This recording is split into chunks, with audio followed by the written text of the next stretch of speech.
Welcome to media 10 news bulletin. ముందుగా headlines. కర్నూలులో ఘనంగా వసంత పంచమి వేడుకలు.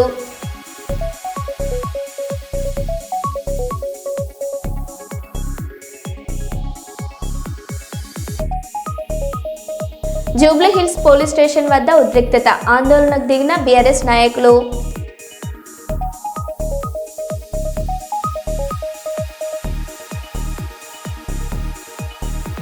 కర్నూలులో ఘనంగా మంత్రి నారా లోకేష్ పుట్టినరోజు వేడుకలు.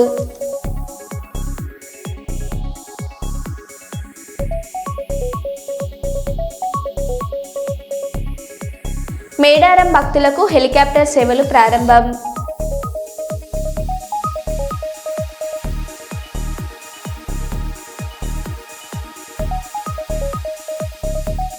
పల్నాడు జిల్లాలో పర్యటించిన డిప్యూటీ సీఎం పవన్ కళ్యాణ్.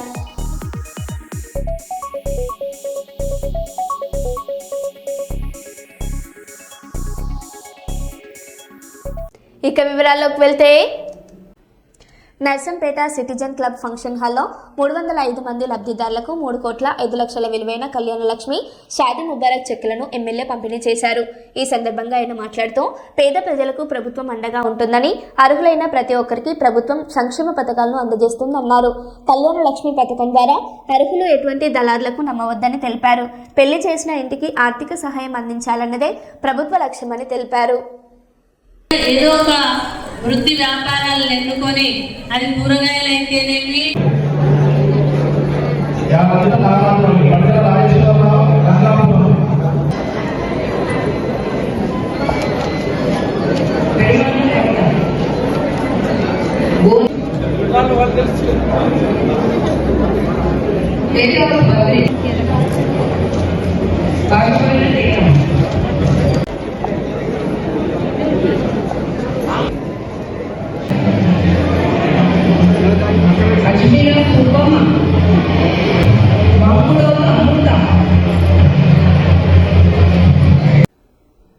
నైని బొగ్గు బ్లాక్ టెండర్ ప్రక్రియ నిలిపివేయడంపై సిబిఐ చేత విచారణ జరిపించాలని ఐఎఫ్టియు రాష్ట్ర అధ్యక్షులు ఐ కృష్ణ డిమాండ్ చేశారు. గోదావరిఖని ఐఎఫ్టియు కార్యాలయంలో జరిగిన సమావేశంలో ఆయన మాట్లాడుతూ, ఒరిస్సా రాష్ట్రం ఆంగుల్ జిల్లాలోని నైని బొగ్గు బ్లాక్ను కేంద్ర కోల్ లింకేజ్ పథకం కింద సింగరేణికి కేటాయించగా సుమారు 16,000 కోట్ల విలువైన ఈ బ్లాక్ను 25 సంవత్సరాల లీజుకి ఇవ్వడానికి రాష్ట్ర ప్రభుత్వం టెండర్ ప్రక్రియ చేపట్టిందన్నారు. అయితే గతంలో ఎక్కడా లేని విధంగా సైట్ విజిట్ చేసి సింగరేణి నుంచి సర్టిఫికెట్ పొందాలనే కొత్త షరతు విధించడంతో వివాదం నెలకొందని తెలిపారు. ఇప్పటికే 16 సంస్థలు సైట్ విజిట్ చేసినప్పటికీ సర్టిఫికెట్లు ఇవ్వకపోవడం అనుమానాలకు దారితీస్తుందని ఆయన పేర్కొన్నారు. ప్రతిమ శ్రీనివాస్, కోమటిరెడ్డి వెంకటరెడ్డి వంటి బడా కాంట్రాక్టర్లకు లబ్ధి చేకూర్చేందుకు కమిషన్ల వ్యవహారంలో ఒప్పందం కుదరకపోవడంతో టెండర్ను అర్ధాంతరంగా ఉపసంహరించుకున్నారనే ఆరోపణలు వినిపిస్తున్నాయన్నారు. ఈ వ్యవహారంతో సింగరేణి ప్రతిష్టకు భంగం కలిగిందని పేర్కొంటూ కేంద్ర ప్రభుత్వం తక్షణమే జోక్యం చేసుకుని సిబిఐ ద్వారా పూర్తి స్థాయి దర్యాప్తు చేపట్టాలని ఆయన కేంద్ర ప్రభుత్వాన్ని డిమాండ్ చేశారు. టెండర్లను ఆహ్వానించింది Singareni company,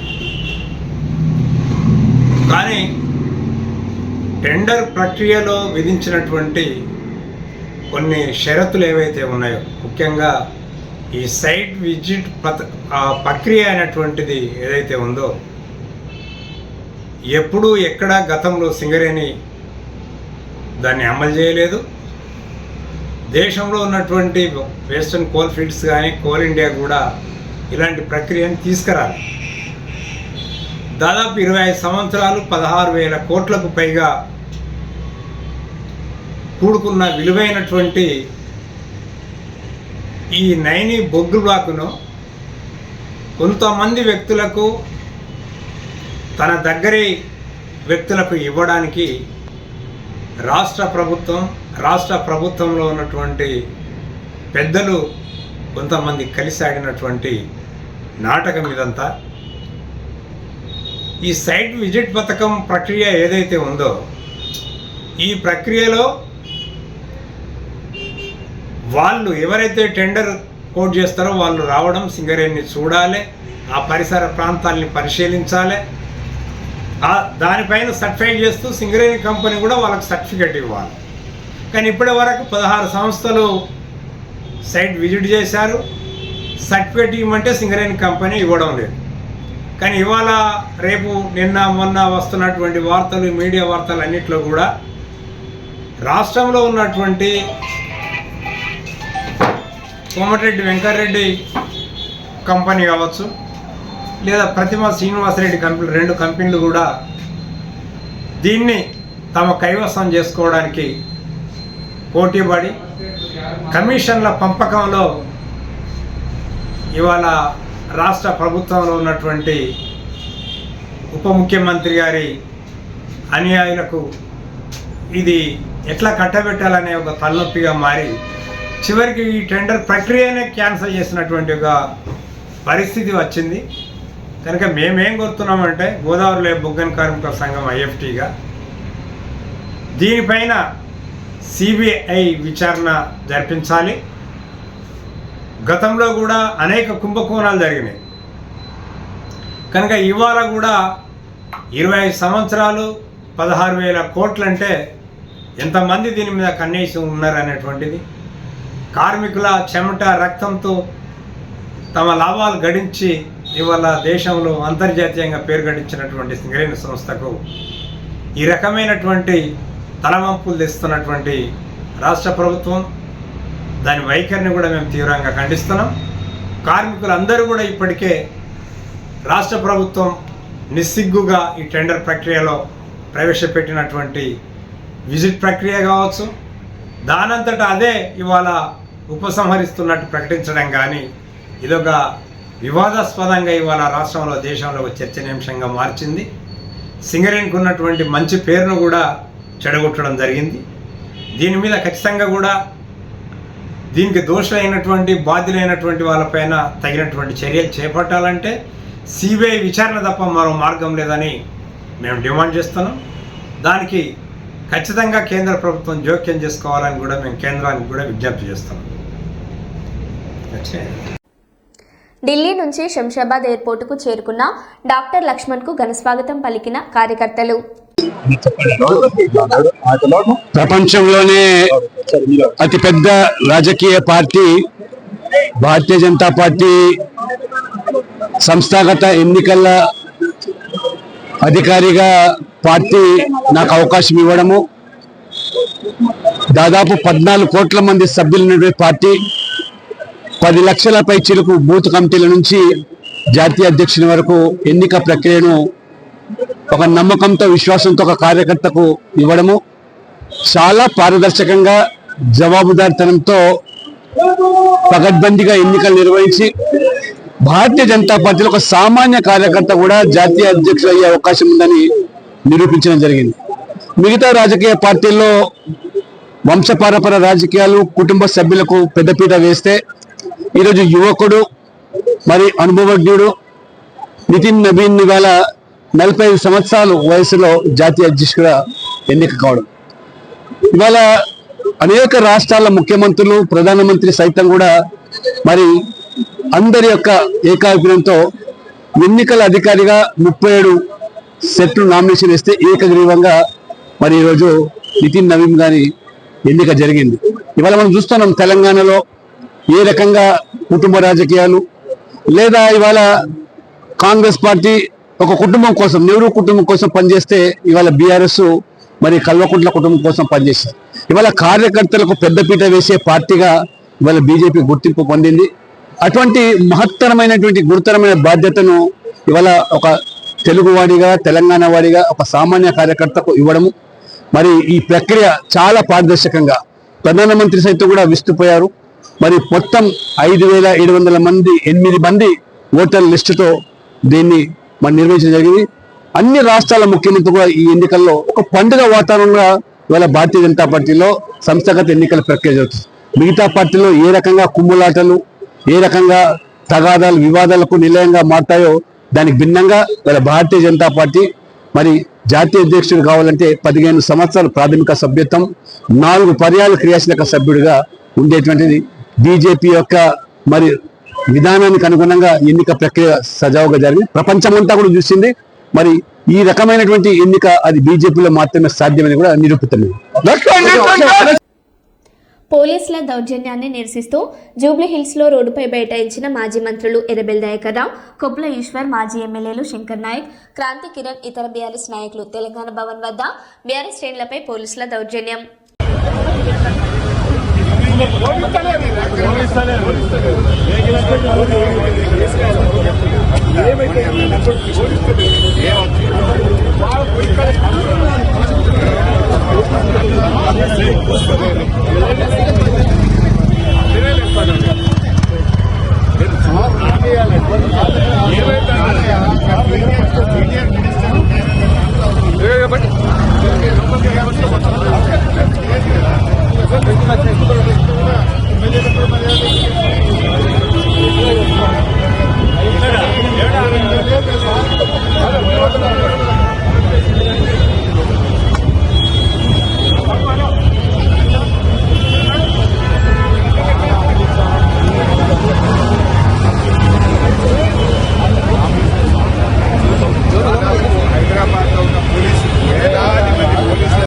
Jubilee Hills police station వద్ద ఉద్రిక్తత. ఆందోళనకు దిగిన బీఆర్ఎస్ నాయకులు. సీఎం రేవంత్ రెడ్డికి వ్యతిరేకంగా నినాదాలు.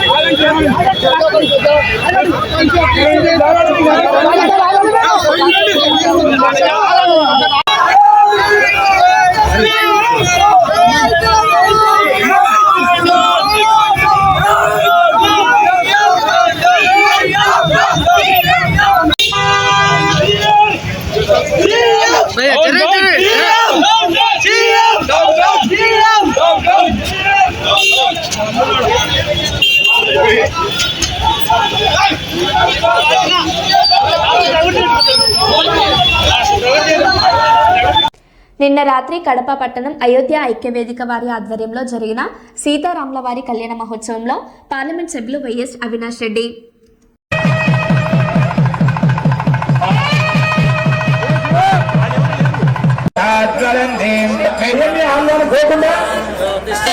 నగరంలో అయోధ్య ఐక్యవేదిక ఆధ్వర్యంలో ఇవాళ ఎంతో కన్నుల విందుగా సీతారాముల కళ్యాణోత్సవం జరిపించారు. నిజంగా మనస్ఫూర్తిగా అయోధ్య ఐక్యవేదిక వారందరినీ కూడా మనస్ఫూర్తిగా అభినందిస్తున్నా. చాలా చక్కగా మరి ఈ కళ్యాణం ఏర్పాట్లు చేశారు. అదేవిధంగా ప్రతి ఒక్కరికి కూడా శ్రీరామచంద్రుడు ఆదర్శప్రాయుడు, ధర్మానికి త్యాగానికి ప్రతీకగా ప్రతి ఒక్కరికి కూడా శ్రీరామచంద్రుడు గుర్తుంటాడు. మరి అటువంటి శ్రీరామచంద్రుని ఆశీస్సులు ప్రజలందరిపైన ఉండాలని, ముఖ్యంగా రైతులందరిపైన ఉండాలని, మన ప్రాంతం సుభిక్షంగా ఉండాలని మనస్ఫూర్తిగా ఆ దేవుని కోరుకుంటున్నాను. Thank you. తెలంగాణ ప్రభుత్వం మేడారం జాతరకు వచ్చే భక్తులకు శుభవార్త అందించింది. తెలంగాణ టూరిజం శాఖ ఆధ్వర్యంలో నేటి నుంచి మేడారం జాతర సందర్భంగా హెలికాప్టర్ సేవలు అందుబాటులోకి వచ్చాయి.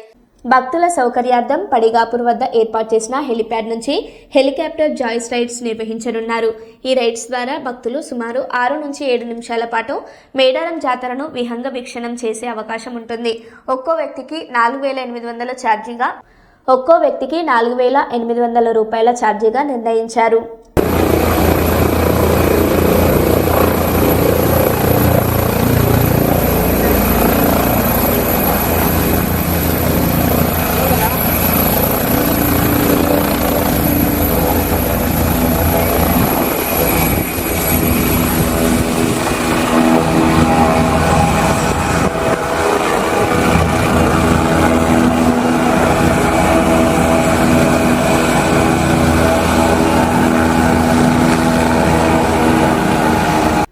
నర్సంపేట పట్టణం వరంగల్ జిల్లా మహాలక్ష్మి కళ్యాణలక్ష్మి పథకాలను వెంటనే అమలు చేయాలని డిమాండ్ చేస్తూ నర్సంపేటలో మహిళలు నిరసన చేపట్టారు. బీఆర్ఎస్ మహిళా విభాగం ఆధ్వర్యంలో జరిగిన ఈ నిరసనలో కాంగ్రెస్ ప్రభుత్వం ఎన్నికల ముందు ఇచ్చిన హామీలను 2 సంవత్సరాలు గడిచినా అమలు చేయలేదని ఆరోపించారు. ప్రతి మహిళకు నెలకు 2,500 రూపాయలు కళ్యాణలక్ష్మి కింద తులం బంగారం ఇవ్వాలని డిమాండ్ చేశారు. ఉన్నప్పుడు ప్రతి పెళ్లి చేసుకున్న మహిళకు ఆసరాగా 1,116 రూపాయలు కళ్యాణ లక్ష్మి కింద మంజూరు చేయడం జరిగింది. అదేవిధంగా ఈ ఉన్న ప్రభుత్వం కూడా కళ్యాణ లక్ష్మి ఇస్తూ తులం బంగారం కూడా ఇస్తామని వాగ్దానం చేశారు. గత 2 సంవత్సరాలు జరిగింది. ఏ ఒక్కరికి కూడా తులం బంగారం ఇచ్చిన వాగ్దానాలు లేవు. ఇదే కాకుండా ఆ గ్యారంటీలలో తెల్ల రేషన్ కార్డు ఉన్న ప్రతి ఒక్క మహిళకు 18 సంవత్సరాలు కలిగి ఉన్న వారి అందరికీ 2,500 రూపాయలు మంజూరు చేస్తామన్నారు. ఇంతవరకు ఇవ్వలేదు. అది కూడా 2,500 రూపాయలు ఒక మహిళకు కూడా మంజూరు చేయని ప్రభుత్వం ఇదే కాకుండా చదువుకున్న పిల్లలకు స్కూటీలు ఇస్తామన్నారు. అది కూడా 2 సంవత్సరాలు అయితే ఏ ఒక్క మహిళకు కూడా వర్తించింది లేదు. ఇలాంటి ఎన్నో వాగ్దానాలు చేసిన కాంగ్రెస్ ప్రభుత్వం వాళ్ళ మీద కూడా నిలబడని ప్రభుత్వం ఈ గ్యారంటీలు ఈ వాగ్దానాలు చెప్పడం ఎందుకంటే ఇవన్నీ చెప్పినతో నెరవేర్చి చూపించాలి. ఏనాడు ఈ ప్రభుత్వం ఈనాడు మంజూరు చేస్తారనేది కూడా నమ్మకం లేదు. హాస్పిటల్లో డెలివరీ అయిన ప్రతి ఒక్క మహిళలకు కేసీఆర్ కిట్ అనేది ఇచ్చి అది కూడా వారికి 3,000 రూపాయలు చొప్పున కూడా వారు డెలివరీ అవ్వడానికి ఆసరాగా 3,000 రూపాయలు ఇచ్చారు. అవి కూడా కేసీఆర్ కిట్ లేదు, మంజూరు అనేది 3,000 రూపాయలు. ఇలాంటి ఎన్నో ఉండి కేసీఆర్ గారు ఉన్నప్పుడు ఎన్నో ఇచ్చారు. అలాంటి ఏమీ లేకుండా ఇలాంటి మాట కబుర్లు చెబుతూ ఈ ప్రభుత్వం గడుపుతుంది. అదే కాకుండా ఇప్పుడు నిరుద్యోగులకు ఆటో తోడుకునే వాళ్ళకు కూడా 500 రూపాయలు ఇస్తామన్నారు. అవి లేవు. 5 లక్షల రూపాయలు వారికి ఇస్తామన్నారు. అవి 2 సంవత్సరాల నుంచి ప్రభుత్వంలో మాటలు తప్ప మాటలు తప్ప ఇలాంటి ఇచ్చిన వాగ్దానాలు ఏవి నెరవేర్చుకోరని జనాలందరికీ తెలిసిపోయింది కూడా. రాబోయే ప్రభుత్వం టీఆర్ఎస్ వస్తేనే ఇవన్నీ మనకు అనుకునే విధంగా మన పేద ప్రజలకు అందరికీ అనుకూలంగా మన కేసీఆర్ గారు ఉంటేనే అన్నీ అమలు జరుగుతాయని అందరికీ నమస్కారం. కాంగ్రెస్ ప్రభుత్వము మహిళల పట్ల అనేక వాగ్దానాలు చేసి అధికారంలోకి వచ్చింది. 2 సంవత్సరాలు అవుతుంది మహిళలకు వాగ్దానాలు ఇచ్చి. కళ్యాణ లక్ష్మి అనే చెక్కులు ఈరోజు పంపిణీ చేస్తున్నారు మాధవరెడ్డి గారు. తులం బంగారమే ఎడిపోయింది మహిళలకి. పేదింటి ఆడబిడ్డకు తులం బంగారం ఎంత ఆసరవుతుంది ఒక్కొక్క ఆడబిడ్డకి. అలాగే 18 సంవత్సరాలు పైబడిన మహిళలకు నెలకి 2,500 ఇస్తామని చెప్పి అక్కకు, చెల్లికి, అమ్మకు, కుటుంబంలో ఎందరు ఉంటే అందరికి ఇస్తామని చెప్పి అవి కూడా ఆ వాగ్దానం కూడా నెరవేర్చకుండా ఇప్పుడు మున్సిపల్ ఎలక్షన్లో ఓట్స్ కోసం వస్తున్నారు. మా మహిళల పట్ల ఇచ్చిన వాగ్దానాలన్నీ ప్రతి ఒక్కటి నెరవేర్చాలని కోరుకుంటున్న ప్రభుత్వాన్ని, కాంగ్రెస్ ప్రభుత్వాన్ని. మంచిర్యాల జిల్లా పాత మంచిర్యాలలోని లెక్చర్ హైస్కూల్లో వసంత పంచమి సందర్భంగా చిన్నపిల్లలకు అక్షరాభ్యాసం నిర్వహించారు. సరస్వతీదేవికి పూజలు చేశారు. ఈ కార్యక్రమంలో లెక్చర్ హైస్కూల్ ప్రిన్సిపల్ కండ్రప్ తిరుపతి వసంత పంచమి ప్రాముఖ్యతను వివరించి విద్యా జ్ఞానం, క్రమశిక్షణ విలువలను తెలియజేశారు. ఉపాధ్యాయులు, విద్యార్థులు, తల్లిదండ్రులు పాల్గొన్నారు.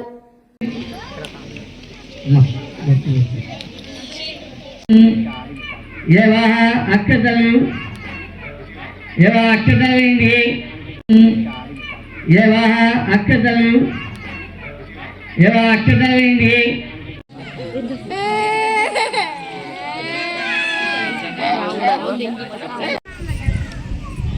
ఓం గణేశాయ నమః అనుకుంటే ఒక్కొక్కటి ఆ గణపతి దగ్గర వేయండి.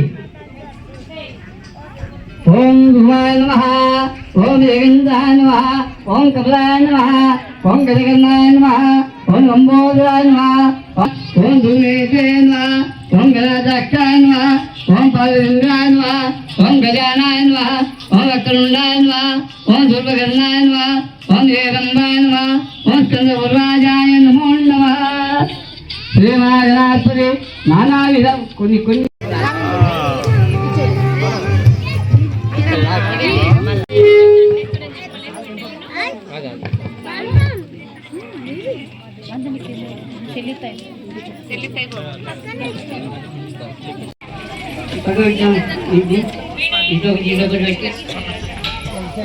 కింద పెట్టాము.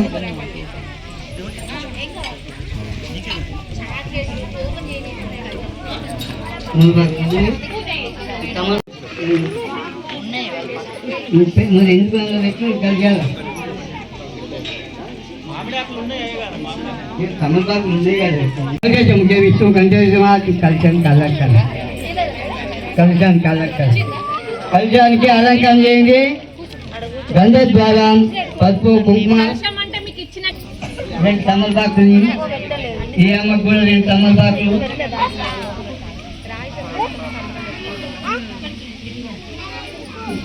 ఇది దగ్గర పెట్టుకోవచ్చు, అంత దూరం పెడితే ఈ పక్క పెట్టి ఈ పక్క పెట్టి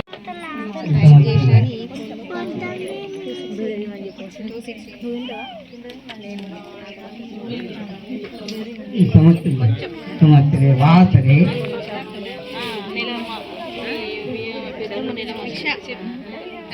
శుభవాసరే ఓం భవంగాయ నమః, ఓం గోవిందాయ నమః, ఓం గోప్యాయ నమః, ఓం గోముత్యాయ నమః, ఓం శివాయ నమః, ఓం చరిత్యాయ నమః, ఓం విద్యానాశనాయ నమః, ఓం విద్యవాంఛప్రదాయ నమః, ఓం చండికాయ నమః, ఓం భద్రాయ నమః, ఓం సుభద్రాయ నమః, ఓం సురూపితాయ నమః, ఓం సువాసిన్యాయ నమః, ఓం సుమాసనాయ నమః, ఓం సువాసాయ నమః, ఓం నిందాయ నమః, ఓం పద్మలోకాయ. ఈ చుట్టుపక్కల ఉన్నటువంటి తల్లిదండ్రులకు ఇక్కడ మనము వాళ్ళ అక్షరాభ్యాసం కోసం ఈ కార్యక్రమాన్ని ఘనంగా నిర్వహించడం జరుగుతుంది. ప్రతి సంవత్సరం కూడా నిర్వహిస్తాము, ఈ సంవత్సరం కూడా నిర్వహించడం జరుగుతుంది. అదేవిధంగా ఇక్కడికి వచ్చినటువంటి తల్లిదండ్రులందరికీ కూడా చాలా కృతజ్ఞతలు. మా లేక్షోర్ ఇంగ్లీష్ మీడియం పాఠశాలలో ఏ సెలబ్రేషన్ అయినా కూడా పిల్లల కోసం ఘనంగా జరుపుకుంటాము. అదేవిధంగా మీ పిల్లలను చాలా జాగ్రత్తగా చూసుకుంటాము. మా ఈ పాఠశాలలో హిందూ సంస్కృతికి సంబంధించినటువంటి కానివ్వండి, పిల్లలకు ఉపయోగపడేటటువంటి ఓన్లీ ఎడ్యుకేషనే కాకుండా వాళ్ళకు యాక్టివిటీస్ పరంగా కానివ్వండి, వాళ్ళ యొక్క డిసిప్లిన్ పరంగా కానివ్వండి, స్కిల్స్ పరంగా కానివ్వండి, మా ఇక్కడ లేక్షోర్ పాఠశాలలో ఉన్నటువంటి టీచర్స్ కానివ్వండి, ఇక్కడ ఉన్నటువంటి ప్రిన్సిపల్ కానివ్వండి, వాళ్ళని ఎల్లవేళలా జాగ్రత్తగా చూసుకుంటాము. ఇక్కడ ఉన్నటువంటి పేరెంట్స్ అందరూ కూడా నాకు చాలా అందరూ సహకారం చేస్తున్నారు. కాబట్టి ఇంకా నేను వాళ్ళ పిల్లల్ని అభివృద్ధి చేసేందుకు నేను ఇటువంటి కార్యక్రమాలు చేస్తున్నాను. ఇంకా ముందు కూడా మీ యొక్క సహకారం అందించాలని లేక్షోర్ ఇంగ్లీష్ మీడియం పాఠశాల తరఫున నేను కోరుకుంటున్నాను. ఎల్లవేళలా మీరు ఏదన్నా మీ పిల్లల పట్ల ఏదన్నా ఉన్నప్పుడు నాకు సమస్యను చెప్పండి. నేను ఇంకా ఏదైనా డెవలప్మెంట్ చేసేందుకు ఈ స్కూల్ తరఫున నేను చేస్తాను. ఈరోజు వసంత పంచమి సందర్భంగా ఇక్కడికి వచ్చిన తల్లిదండ్రులందరికీ, పిల్లలందరికీ కూడా కృతజ్ఞతలు. Thank you everyone. కల్లూరు ప్రాంతంలోని గుత్తి పెట్రోల్ బంకు దగ్గర జాతీయ రహదారి ప్రక్కన జీవీఆర్ బార్ రెస్టారెంట్లో తెలుగుదేశం పార్టీ సీనియర్ నేత గౌరవ్ వెంకటరెడ్డి ప్రారంభించారు.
పల్నాడు జిల్లాలో పర్యటించిన డిప్యూటీ సీఎం పవన్ కళ్యాణ్ కోటప్పకొండ శ్రీ కోటేశ్వర స్వామి ఆలయంలో స్వామివారిని దర్శించుకుని పట్టు వస్త్రాలు సమర్పించిన డిప్యూటీ సీఎం పవన్ కళ్యాణ్. అనంతరం 3.90 కోట్ల నూతన రహదారిని ప్రారంభించిన డిప్యూటీ సీఎం పవన్ కళ్యాణ్. రాష్ట్ర ఉప ముఖ్యమంత్రి కొనిదెల పవన్ కళ్యాణ్ గురువారం పల్నాడు జిల్లా నర్సరావుపేట నియోజకవర్గంలో 3.90 కోట్ల పంచాయతీ నిధులతో నిర్మించిన తారు రోడ్డుకు ప్రారంభించారు. ఈ కార్యక్రమంలో Narasaraopet MLA doctor Chedalavada Aravindababu, TDP Palnadu జిల్లా అధ్యక్షులు షేక్ సైదావాలి, జిల్లా collector Kritika Shukla, joint collector Sanjana, రాష్ట్ర గ్రంథాలయ సంస్థ చైర్మన్ గోనుగొంట్ల కోటేశ్వరరావు, జిల్లా ఎస్పీ బి కృష్ణారావు, ఇతర జిల్లా నాయకులు పాల్గొన్నారు.